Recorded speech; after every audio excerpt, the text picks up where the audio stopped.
And there the director said, if we wouldn't have Schwarzenegger, we would have to build one. Now think about that. And then when I did Terminator, I'll be back. Became one of the most famous lines in movie history, all because of my crazy accent. Now think about it. The things that the agent said would be totally a detriment and would be impossible for me to get a job, all of a sudden became an asset for me. All of those things, my accent, my body, and everything. So it just shows you never listen that you can't do something. And you have to work your way up, of course, run for something else first. I mean, it was the same when I ran for governor. The same lines that you have to work your way up, it can't be done. And then, of course, I ran for governor, and the rest, of course, is history. They said you have to start with a small job as mayor, and then as assemblyman, and then as lieutenant governor, and then as governor. And they said, that's the way it works in a political career. I said, I'm not interested in a political career. I want to be a public servant. I want to fix California's problems and bring people together and bring the parties together. So, like I said, I decided to run. I didn't pay attention to the rules, and I made it, and the rest is history. Which, of course, brings me to rule number 3. Don't be afraid to fail. Anything I've ever attempted, I was always willing to fail. In the movie business, I remember that you pick scripts. Many times you think this is a winning script, but then, of course, you find out later on when you do the movie that it didn't work, and the movie goes in the toilet. Now, we have seen my movies. I mean, Red Sonja, Hercules in New York, Last Action Heroes. Those movies went in the toilet. But that's okay, because at the same time I made movies like Terminator and Conan and True Lies and Predator and Twins that went through the roof. So you can't always win, but don't be afraid of making decisions. You can't be paralyzed by fear or failure, or you will never push yourself. You keep pushing because you believe in yourself and in your vision. And you know that it's the right thing to do, and success will come. So don't be afraid to fail. Which brings me to rule number 4, which is don't listen to the naysayers. I mean, how many times have you heard that you can't do this and you can't do that and it has never been done before? Just imagine if Bill Gates had quit when people say it can't be done. I hear this all the time. As a matter of fact, I love it when someone says that no one has ever done this before, because then when I do it, that means that I'm the first one that has done it. So pay no attention to the people that say it can't be done. I remember my mother-in-law, Eunice Kennedy Shriver, when she started Special Olympics in 1968, people said that it would not work. The experts, the doctors that specialized in mental disabilities and mental retardation said it can't be done. You can't bring people out of the institution. You can't make them participate in sports, in jumping, in swimming, and in running. They will hurt themselves. They will hurt each other. They will drown in the pool. Well, let me tell you something. Now, 40 years later, Special Olympics is one of the greatest organizations in 164 countries dedicated to people with mental disabilities and with intellectual challenge. And she did not take no for an answer. And the same is when you look at Barack Obama. I mean, imagine if he would have listened. If he would have listened to the naysayers, he would have never run for president.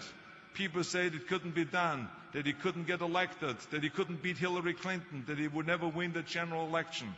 But he followed his own heart. He didn't listen to the you can't, and he changed the course of American history. So over and over you see that if I would have listened to the naysayers, I would still be in the Austrian Alps yodeling. I would never have come to America. I would have never met my wonderful wife, Maria Shriver. I would have never had the wonderful 4 kids. I would have never done Terminator, and I wouldn't be standing here in front of you today as governor of the greatest state of the greatest country in the world. So I never listened that you can't. I always listened to myself and said, yes, you can. And that brings me to rule number 5, which is the most important rule of all. Work your butt off.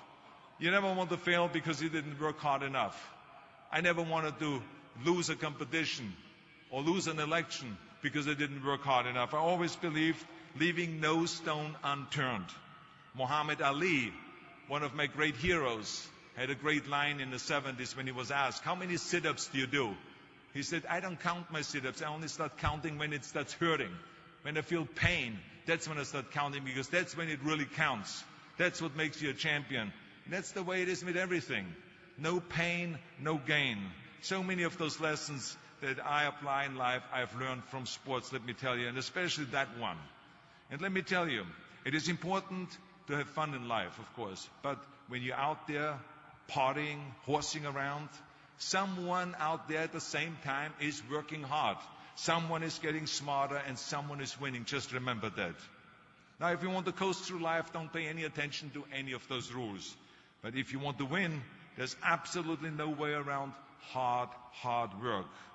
None of my rules, by the way, of success will work unless you do. I've always figured out that there's 24 hours a day. You sleep 6 hours, and you have 18 hours left. Now, I know there's some of you out there now and says, well, wait a minute, I sleep 8 hours or 9 hours. Well, then just sleep faster, I would recommend. Because you only need to sleep 6 hours, then you have 18 hours left, and there's a lot of things you can accomplish. As a matter of fact, Ted Turner used to say always, early to bed, early to rise, work like hell, and advertise. And of course, all you know, you know already those things, because otherwise you wouldn't be sitting here today. Just remember, you can't climb the ladder of success with your hands in a pocket. And that takes me to rule number 6, which is a very important rule. It's about giving back. Whatever path that you take in your lives, you must always find time to give something back. Something back to your community, give something back to your state or to your country. And my father-in-law, Sergeant Shriver, who is a great American, truly great American, who started the Peace Corps, the Job Corps, legal aid to the poor.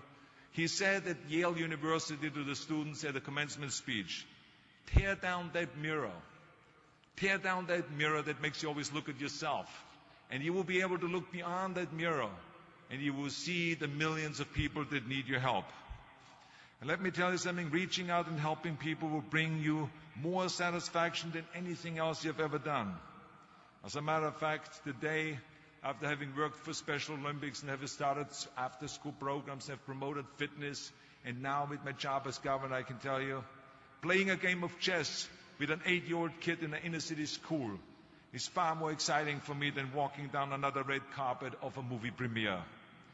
So let me tell you, as you prepare to go off into the world, remember those 6 rules. Trust yourself, break some rules, don't be afraid to fail, ignore the naysayers, work like hell, and give something back. And now let me leave you with one final thought, and I will be brief, I promise. This university was conceived in 1880, back when Los Angeles was just a small frontier town. 125 classes of Trojans have gone before you. They have sat there exactly where you sit today, in times, in good times and in bad, in times of war and in times of peace, in times of great promise and in times of great uncertainty. Through it all, this great country, this great state, this great university have stood tall and persevered. We are in tough times now, and there's a lot of uncertainty in the world, but there's one thing certain: we'll be back. And we will be back. We will be back stronger and more prosperous than ever before, because that is what California and America have always done. The ancient Trojans were known for their fighting spirit, their refusal to give up, the ability to overcome great odds. So as you graduate today, never lose that optimism and that fighting spirit. Never lose the spirit of Troy. Because remember, this is America, and you are USC Trojans, proud, strong, and ready to soar. Congratulations, and God bless all of you. Thank you very much. Thank you.